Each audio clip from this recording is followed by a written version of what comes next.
Hello साथियों, भारतीय साक्षर अधिनियम 2023 की धारा 15 स्वीकृति के बारे में हम पढ़ेंगे। भारतीय साक्षर अधिनियम 1872 में यही धारा स्वीकृति धारा 17 में वर्णित है। तो साथियों, आज हम पढ़ने जा रहे हैं भारतीय साक्षर अधिनियम 2023 धारा 15 स्वीकृति। स्वीकृति का मतलब ये होता है, स्वीकृति मौखिक या दस्तावेजी कथन है। क्या है स्वीकृति? मौखिक या दस्तावेजी कथन है, जिसके अंतर्गत 4 तत्व आते हैं। कौन कौन से तत्व आते हैं? 4 आते हैं। पहला क्या है? यह कि कथन मौखिक या दस्तावेजी या इलेक्ट्रॉनिक रूप में हो सकती है।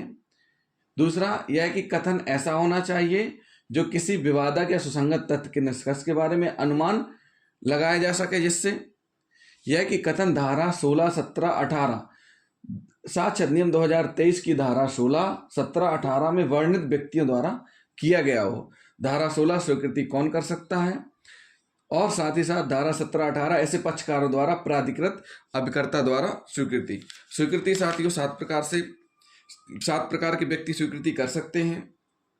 और स्वीकृति के संबंध में सबसे महत्वपूर्ण बात यह है कि स्वीकृति जिस कथन में मिल रही हो, ऐसा कथन जैसा कि वह पूरा का पूरा हो पेश किया जाना चाहिए, ना कि केवल वही अंश जिसमें स्वीकृति आ रही है। तो क्या होना चाहिए? पूरा का पूरा पेश किया जाना चाहिए, ना कि आधा अधूरा अंश। किसी व्यक्ति द्वारा केवल यह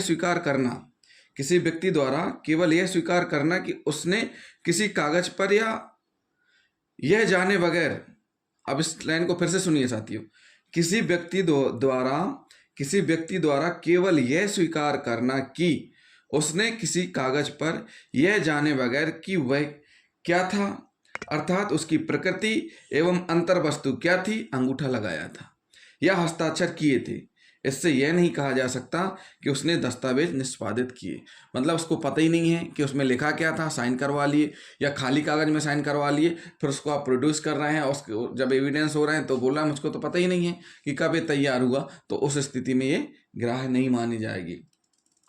हत्या के एक अभियुक्त व्यक्ति को चोटें आई थी, उसने अपनी चोटों का कारण चिकित्सक को स्पष्ट किया था, इस स्पष्टीकरण को स्वीकृति माना गया है। इस धारा में जो सबसे मेन बात है, ध्यान देने वाली बातें हैं। प्रथम बात यह है कि धारा स्वीकृति की परिभाषा देती है। दूसरी बात कहती है कि स्वीकृति तभी सुसंगत होगी जब अधिनियम में बताए गए व्यक्ति द्वारा की गई हो, और तीसरी व्यक्ति उन परिस्थितियों में सुसंगत होगी जो अधिनियम में बताई गई हैं। तो ये सबसे महत्वपूर्ण बात है कि प्रथम यह धारा स्वीकृति की परिभाषा देती है। दूसरी धारा कहती है कि स्वीकृति तभी सुसंगत होगी जब अधिनियम में बताए गए व्यक्ति द्वारा की गई हो। तीसरी, स्वीकृति केवल उन परिस्थितियों में सुसंगत होगी जो अधिनियम में बताई गई है। तो ये क्या हुई? स्वीकृति से संबंधित हुई। एक उदाहरण हम आपको दे देते हैं स्वीकृति से संबंधित।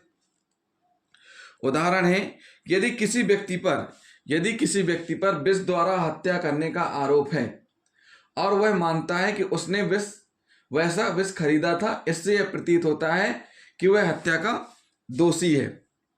यदि किसी व्यक्ति पर विष द्वारा हत्या करने का आरोप है और वह मानता है कि उसने वैसा विष खरीदा था, इससे यह प्रतीत होता है कि वह हत्या का दोषी है। इसे स्वीकृति मान लिया जाता है कब तक स्वीकृति मान लिया जाता है? जब तक कि वह यह न सिद्ध करे कि उसे वैसे जहर की किसी अन्य कारणवश आवश्यकता थी। तो साथियों, ये हुई स्वीकृति की परिभाषा के संबंध में। हमने आपको बताया कि स्वीकृति है क्या। स्वीकृति के संबंध में ये भी बताया कि स्वीकृति जिस कथन से मिल रही हो, ऐसा कथन जैसा कि वह हो पूरा को पूरा पेश किया जाना चाहिए, ना कि केवल वही अंश जिसमें स्वीकृति मिल रही है।